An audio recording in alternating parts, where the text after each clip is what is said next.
Hello and welcome to the Astro Vibe of the Week. I'm Shira, founder of Abracadabra Astrology. So happy to be here, grateful to be here with you on this full moon, very powerful full moon week, full moon in Aquarius.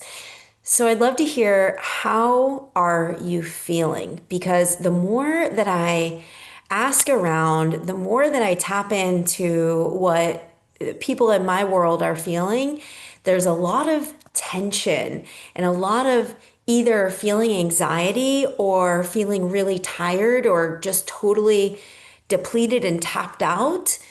And that's actually pretty on point for this week's astrology for a number of reasons. So I'm going to share the chart and get a little deeper into what may be coming up for you and how to work with it and work through it.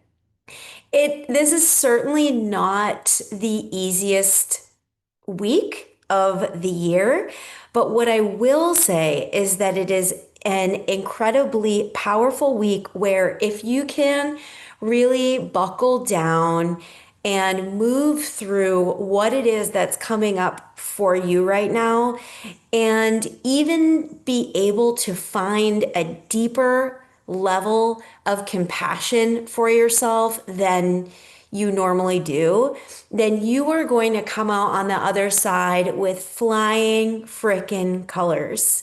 Because this kind of astrology is just not for the faint of heart. It's just not easy. So I'm going to go backwards into what I think. I'm going to talk about the full moon at the end of this um, astrological flushing out and talk about first why there's so much tension, anxiety, or depletion, or you might feel totally burnt out, or you might feel passionless, where the passion has been drained out of you all of a sudden. And don't worry, this is really just for this week. And once we get past the full moon, which happens on the 9th, after the 8-8, I'll talk about that too. And once we get to August 11th, there's some incredibly magical energies coming through. This week it's just a challenging week, so like bear with it and have compassion for whatever comes up for you during this week, and have compassion for the people in your world, because remember, if you're going through something, they're also going through something. All right, so check out the chart, and I want to bring your attention to, this is the chart for August 9th, but we're going to feel this starting on, I would say, Monday, August 4th of this week. This is when the energy started to come in. So Mars is transiting into Libra. So Mars is our action, it's our determination, it's our willpower, it's our get up and go. It's the masculine energy counterpart to Venus. It's the drive. We all have a masculine divine and a feminine divine within our energy centers. And Mars connects to our ability to take action on things, to move forward with things, to make decisions on things, to have the inner power, the willpower, the solar plexus choice part of our energy centers to say, this is exactly what I'm going for, and I am going to be freaking relentless in my pursuit of it so that I can get the goal that I want to accomplish. So much about this Martian energy is about accomplishing a goal. It's literally the warrior. So when you think about the warrior archetype, there is something to accomplish. There is an end and a means. There's something that wants to be pushed through, worked through, processed through, even struggled through sometimes with this Mars energy. Mars loves challenges. He's like, let's go. I am ready for a fight. I am ready because I want to win. There's like a competitive nature here to this Martian energy. So this competitor, power, warrior energy stumbles into this Libran, beautiful, sweet, compromising, kind, understanding, harmonious energy. What is Mars to do in that type of location? That is not a comfortable place for the warrior to be. The warrior does not want to sit down and have a cup of tea and listen to classical Beethoven while they eat a crumpet. That's not what the warrior wants to do. The warrior wants to be on the field, not in the stands, wants to be the one that is taking action and making things happen. So when this planet moves into a sign like Libra, one that is quite pleasing energy, pleasure oriented energy, where things are a little heavy on the kindness side, on the pleasing side, on the taking time to make decisions and talk through things and talk back and forth and look at every angle and be in that airy energy of heart through throat expression. Mars feels a little restrained to begin with in this energy. Mars just wants to charge forward. Mars doesn't want to hang out and mull it over. But that's exactly what Libra energy wants to do. It wants to mull it over. It wants to look at every angle and it wants to please everyone involved. So the planet of the warrior, which is about the self, gets a little bit confused and muddled in the Libran energy of pleasing the other. How do you please yourself if you're pleasing someone else? I'll give you the quick answer, and it's that you don't. You don't please yourself when you're pleasing someone else. So as Mars enters Libra, you may find that there is a slowing down of the nature of self importance. And I don't mean I'm on a high horse kind of self importance. I don't mean the kind of self importance that is in a negative light. I mean making yourself the priority, where you are important, where you are number one. Mars is in a shadows and mirrors.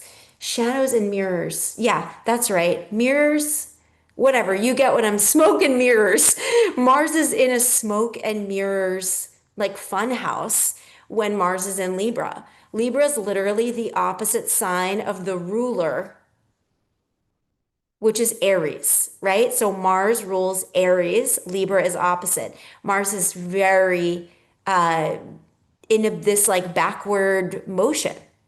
So things can feel a little bit funky here, but what it does offer us is this opportunity to slow down a little bit and soothe some of the heat that has been excessive, where maybe there's been too much ego drive that has been driving us under the surface, where we haven't been doing things for maybe the most authentic, honest reason. And Mars and Libra helps us take time to process the why behind why we do what we do and why we want what we want, and to have an understanding of how the energies around us, this is Libra, the people in our lives impact our own energies and affect us because they greatly do.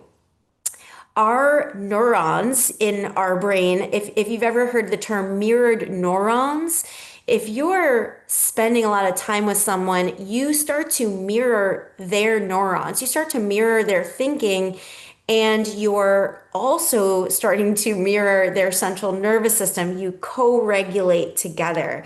So Mars in Libra offers us an opportunity to really feel into that co-regulation and mirror neurons to see what is happening in our bodies when we're around certain people and get deeper levels of insight on what comes through energetically and mentally? What kind of thoughts do you think around certain people? And do those thoughts really align with your authenticity and what you want and the kind of life that you want to have? That's Mars. It's your championing for you. You're being a champion, a cheerleader, a warrior for you and your heart. Okay, so that's the first part is okay, Mars is in this new territory, 1 degree of Libra as we find this Aquarius full moon. Now, at the same time, Mars is opposing at the exact degree, 1 degree, Saturn and Neptune in Aries. So remember, I was just talking about how Aries is the oppositional energy to Libra, and Mars is ruled by Aries. So Mars is in the opposite sign of its home, and Neptune in Aries is in a totally strange, it's in like a totally strange and new environment. Saturn and Neptune together in Aries are bringing in something that we have never experienced before. That's why it's strange. It's like a strange new world. We are entering a portal of totally unknown experiences. Energy is moving faster. There are complete intense changes in the world around us. And there are also changes that are happening underneath the surface within us, within each and every one of us, because we have Saturn, the sign of our inner responsibility, our inner adult, our ability to be in right relationship with ourselves, our ability to really trust ourselves and take actions that help us grow that self-trust muscle even stronger. And Neptune, the planet of our bigger dreams, our bigger hopes, but also fantasy and illusion, where we are disconnected from maybe the amount of effort, work, or getting in right frequency with what it is that we actually want. So Saturn and Neptune together are a real fun, funky combo because one is like outer space, I'm in dreamland. And it can be awesome. It can be the kind of delusional where you have a dream and you're just committed to your dream and you go for it and Saturn supports you in that. Or it's like if someone is in love with a celebrity and that celebrity has no idea who this person is, does not care who this person is, and this person is just gaga obsessed with this celebrity, that would be the delusional Neptune. So there can totally be like an off the charts Delulu energy with Neptune regularly. But Neptune in Aries now joins with the warrior force of Aries and Mars energy. Okay, so this Aries energy, where we have Saturn and Neptune both retrograde at the moment, which is also a challenging energy because it slows us down and it has us reflect about our next steps. Aries wants to charge forward. It's like, can we get on with it? I just want to leap to the next thing. I don't want to be in this strange void of the unknown, of the confusion. I want to see the progress. I want to see the results. I want to see that I'm doing it right. I want to get to the next chapter. But we're all in a little bit of a locked space with Mars opposing Saturn and Neptune because the opposition creates almost like a seesaw where it's hard to connect to one or the other. And what ends up happening is that we either feel disconnected or burnt out or just in that total indecision place, which I do not wish upon any human on this planet, because being in indecision, I think, is like the worst, most uncomfortable way to live that one could possibly live. It's just like not having a choice keeps you from living the life that you're meant to be living and that your heart is calling. We're not meant to sit in indecision. So this Libra Aries energy can be really, really challenging. Now, if you have Libra in a strong way natally in your chart, hopefully you find this Mars in Libra as a positive activation where it's actually helping you do more, feel more motivated, feel more clear because Mars is going into your home sign. So if you are a beautiful Libran soul, I love Libras. I love the just sweet, beautiful, artistic, creative, calming energy that they offer all of us. And at the same time, if one is in the lower frequency of this Libra energy, they spend their whole life just trying to figure out what is the right thing to do. And they unfortunately discover that there is no right thing. It's like if you've ever seen that show, The Good Place, I think it's like 5 years old or something like that. There's a character named Chidi, and he was a philosophy professor, and he spent his whole life just looking at different philosophy and weighing the good and the bad, and he ended up in the bad place because I haven't finished the season. So if I'm wrong about that, don't tell me. But because he didn't take action in his life and he didn't get to make the choices that he really wanted, he got spun in a web of what is the right thing to do. And that can be just so detrimental. So this week could feel just a little disconnecting with these energies.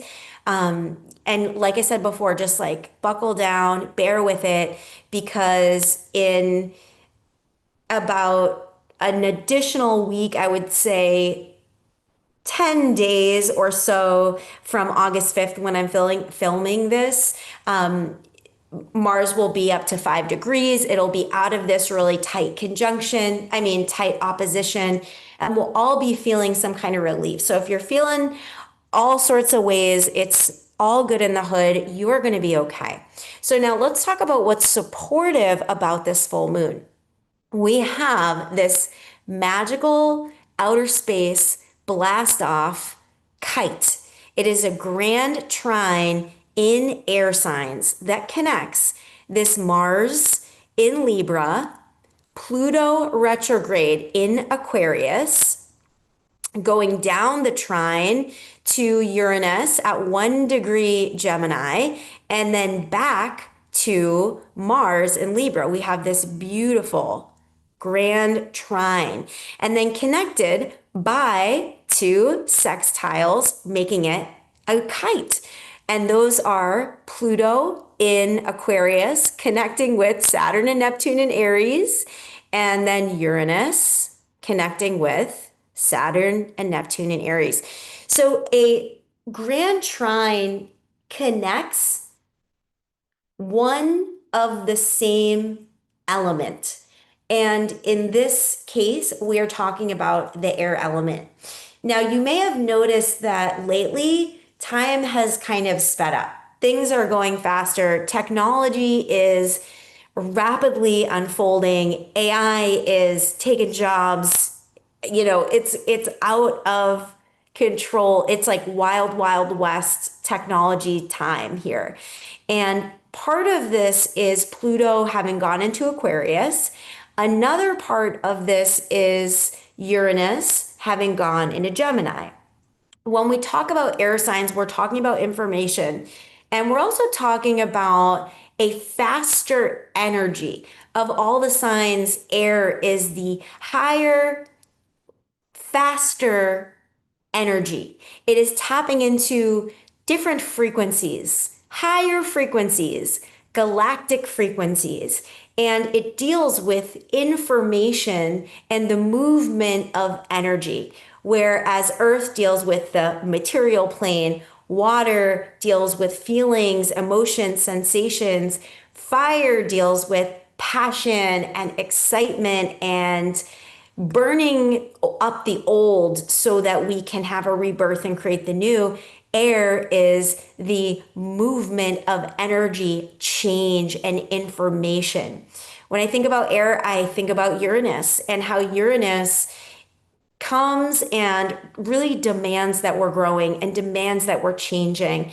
And sometimes Uranus will change things in our life to force us to change if we have been unwilling to change our lives, yet have been feeling not connected to ourselves or disappointed in our lives. Sometimes when we're going about doing the same old thing, and we're doing the same thing that we do every day, and we're going the same place that we go every day, and we're thinking the same thoughts that we think every day, and we're listening to the same music, or we're listening to the same shows, we're talking to the same people, we're having the same discussions, we get into this rut, and our energy and our brain and our heart begins to energetically deteriorate. It is the air sign's job to move that energy and to bring in the new. That's why it's faster and it is lighter. It is easy to bring in change when you are connecting with the element of air. You may have noticed that the air signs are curious. They are, when you're curious, you're thinking open-mindedly, and you are open to change. You are open to adaptation. You are open to understanding things that you don't know yet. It's the element of learning, because when we're learning, we're bringing in new information into our brain. We're building new neural networks. We are helping to create new neural synapses in the brain. So this air support, I love this for this full moon configuration. It is supporting us in lightening the frequency so that if we're having trouble letting go of the past, letting go of the old, letting go of the things that are no longer aligned with us, it will be an easier energetic frequency connection to the unknown. So this is air. If you think about, or rather space, if you think about space, it is an unknown territory. When we look at Saturn and Neptune at 1 degree in Aries, this is a new beginning. We're going into uncharted territory. Something is different. Something wants to be different. Something new in your life wants to be created, or maybe it's you that is becoming new and being recreated. Whatever it is, the past is gone, baby, gone. Like, we're not going back in time. We are only moving forward. And though that's always been true, it's going to become harder and harder to fall back into old relationships that are not aligned, or old habits that are not aligned. It's going to become easier and easier to connect with what is true to you. So let's connect with this full moon now. 17 degrees, moon in Aquarius.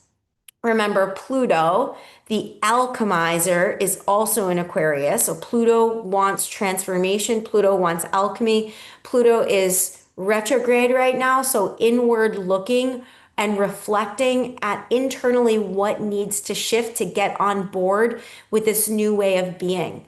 This Aquarian energy is about the collective. It's about the world. It's not just personal. It's not about just me and my and I and what I want. It's about how what I want impacts the whole world. And the dream that I have for my heart, Leo heart, is impacting the whole collective, this whole web of morphic energy that we are all united with through our eighth chakra, through the eighth energy center. We are all connected. And when one of us does something, it impacts all of us. So when we talk about Aquarius, yes, it's about the collective. Yes, it's about the future. Yes, it's about updated ways of thinking and being, and updated technology and humanitarian efforts, and making the world a better place.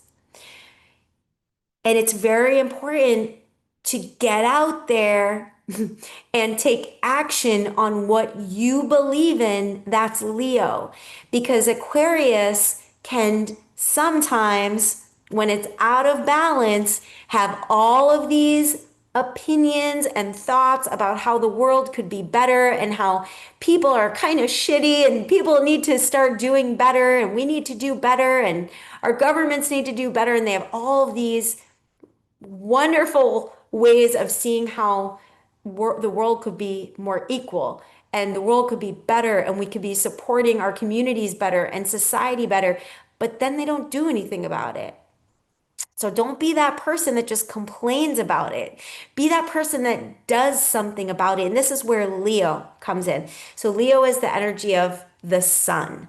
It is how you create and shine and give your life force energy, that's the sun, to the world.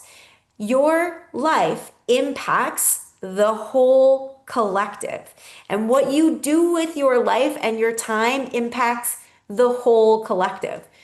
So, whatever it is that's in your heart that you care deeply about with society, with your family, with the collective, with the organizations you're part of or are not part of but want to be part of, this is the time where we get downloads and insight on how we can be better helpers, like how we can serve each other on a higher level, how we can get out there and use our life force energy to, like Gandhi said, be the change you want to see in the world. That's like the most Aquarian thing someone can say.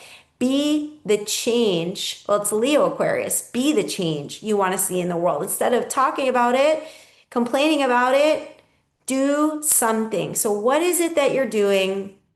I would love to know. And or what is it that you want to do? Because sometimes it requires that we shift out of the air. Remember, Libra just thinks about it, can be on the fence, can get every angle. Aquarius also thinking about it. Gemini definitely thinking about it in a million different ways. How do we connect that into fire, into the heart, into the passion, so that we can use this Mars energy to go out and do it and live in a way where we feel lit up and we feel our passion ignited because we're making a difference in the world. Oftentimes, that's the thing that feels like it's missing in people's lives.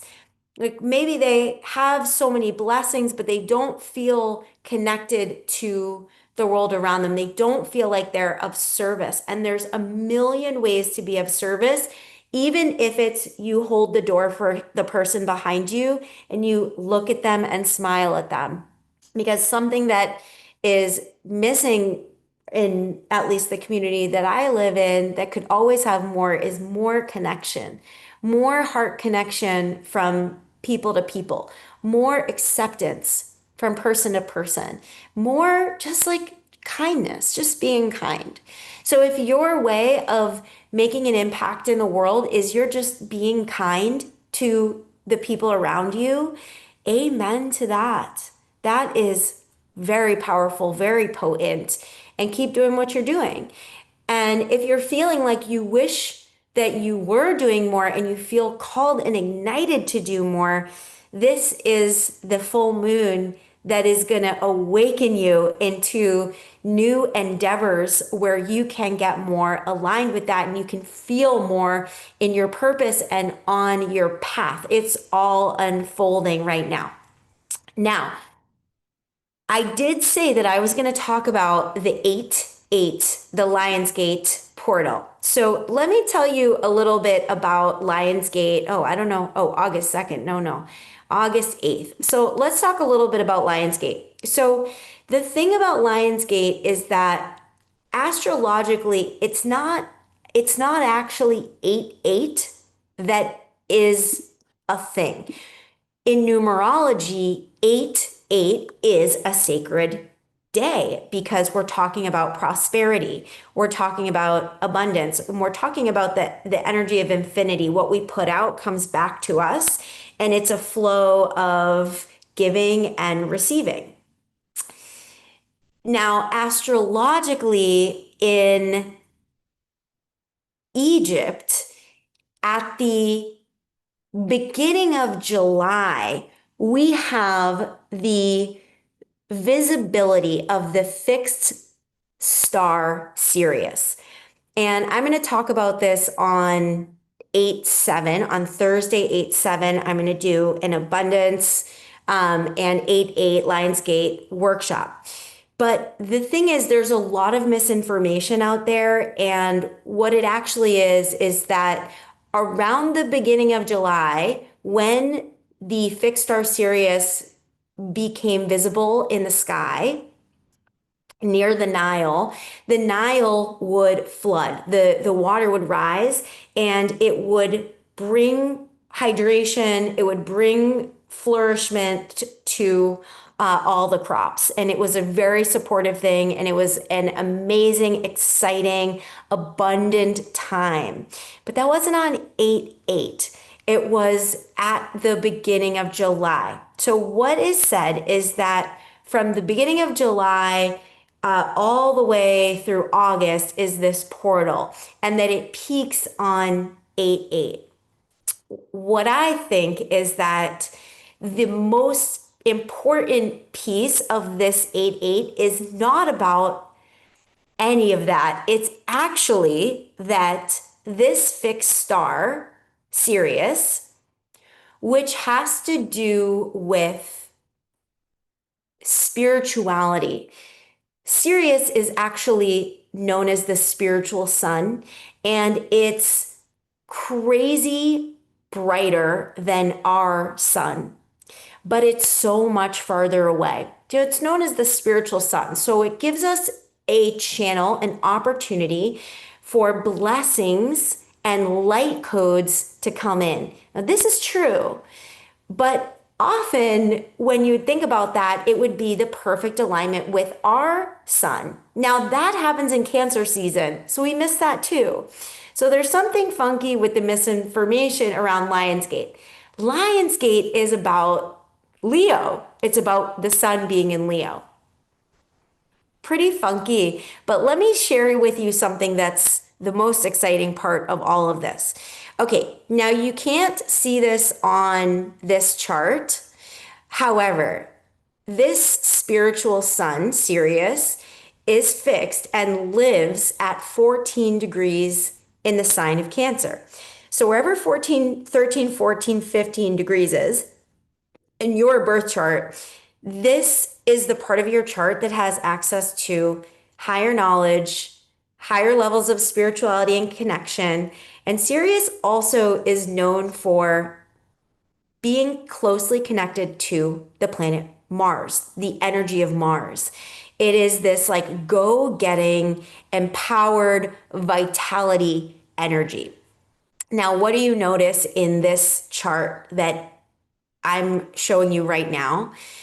Jupiter, the planet of wisdom and higher consciousness, the ability to learn lessons, also receiving blessings, receiving abundance in the material plane, is 1 degree away from the 14-degree fixed star, which I know is not being shown, but it would be right here, Sirius, the spiritual sun. So there's an alignment with Jupiter, the planet of wisdom, and the spiritual sun, the part of us that is connected to our faith in humanity, our ability to connect with oneness, but also our personal power, our ability to make changes in this world and go after what we want. So this is absolutely a portal of blessings, but it has nothing to do with the Lionsgate 8/8. This just happens to be the astrology of the moment on 8/8. And I think that's more profound than 8/8.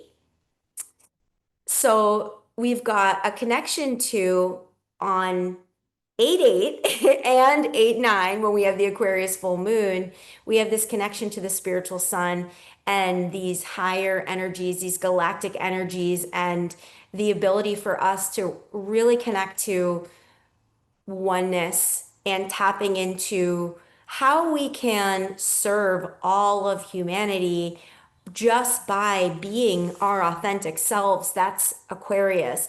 Just by being honest, being truthful, and showing up and sharing yourself with the world, getting out there, whatever that means to you, or being able to contemplate and learn and be open enough to ask yourself these bigger questions. How do I want to show up in the world? How do I want to serve the world? What do I want to give back to the world?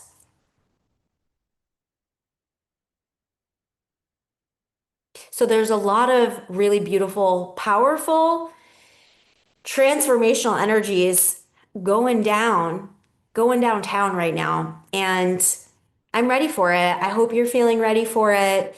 It is very exciting. Come August 11th, Mercury direct. Let's go. Finally, Mercury direct is going to be so amazing. And on that same day, Venus and Jupiter align perfectly. So after this week, if you're feeling it, if you're having a tough time, hang in there, treat yourself well, give yourself so much love, give yourself so much compassion and understanding. Next week, things will be totally different. You'll be feeling more like yourself, and the energies that are getting passed through the astrology of 8 8 and 8 9 are going to be super potent and upgrading. So if you want to come to the Lionsgate Abundance Workshop, I will leave the link below and you can sign up for that. It's going to be at 7 p.m. EST. Look at your time zone, make sure that you're in the right time zone. And that's it for now. I will see you on the other side.